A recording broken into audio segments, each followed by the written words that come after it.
Sementara itu, saudara, banjir di Desa Garut, Kecamatan Darul Imara, Aceh Besar belum surut. Sebanyak 565 warga masih bertahan di tempat pengungsian yang ditempatkan di sekolah dasar Garut.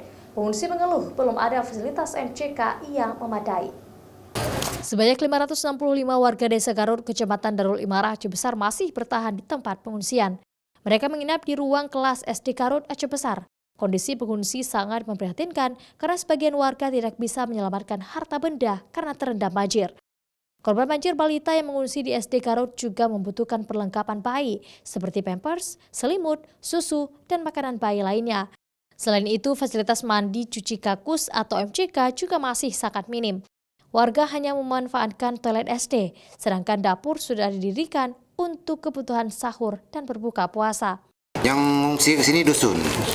Jadi kalau untuk kampung mungkin kalau dusun ini kan di Garut ini kan ada 5 dusun, ya. Jadi yang parah kali dusun Teladan ini lah, Bang. Dan penduduknya pun luar biasa sini. Ini pengungsian tetap kami terima. Nah, mungkin dari ya termasuk kami dari asrama pun ada kami terima juga karena orang itu tidak ada tempat pengungsian, kami terima juga di sini. Walau berada di lokasi pengungsian, sebagian warga tetap menjalankan protokol kesehatan dengan menggunakan masker untuk mencegah penyebaran COVID-19.